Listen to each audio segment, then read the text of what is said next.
ডিভোর্সের জেরে বগুড়ায় মধ্যরাতে বাড়িতে ঢুকে প্রাক্তন স্ত্রী ও তার মাকে কুপিয়ে হত্যার ঘটনা ঘটেছে। নিহত সখিনার সাথে ১ মাস আগে স্বামী রুবেলের ডিভোর্স হয়। এরপর সখিনা তার প্রথম স্বামী বাদশা মিয়াকে আবারও বিয়ে করলে ক্ষুব্ধ হয় রুবেল। এরই জেরে এমন নৃশংস হত্যাকাণ্ড অভিযোগ স্বজনদের। প্রাথমিক তদন্তে এমন ধারণা নিয়ে রুবেলকে আটক করতে কাজ করছে পুলিশ।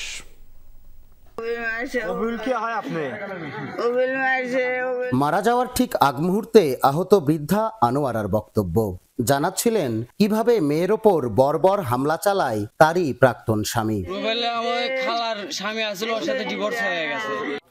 ঘটনাটি শুক্রবার মধ্যরাতে বগুড়ার সাবগ্রাম মধ্যপাড়া এলাকার। বাদশা মিয়ার সাথে প্রথম সংসার ভাঙার পর ৭ বছর আগে আকাশতারা এলাকার রুবেলকে বিয়ে করেন সখিনা। দাম্পত্য কলহের জেরে মাস দেড়েক আগে আবারও ভাঙে সংসার। রুবেলের সাথেও বিচ্ছেদ হয়। এরপর আবারও বাদশা মিয়াকে বিয়ে করেন সখিনা। ঘটনা জানার পর ক্ষুব্ধ রুবেল সখিনার সাথে বাগবিতণ্ডায় জড়ায়। এক পর্যায়ে রামদা দিয়ে প্রাক্তন স্ত্রীকে এলোপাথারি কোপায় রুবেল। এ সময় মেয়েকে বাঁচাতে গেলে বৃদ্ধা আনোয়ারাও ক্ষতবিক্ষত হন। ৪-৫ দিন আগে ডিভোর্স দেওয়া হয়েছে। ডিভোর্স দেওয়ার পরে হুমকি দিছে।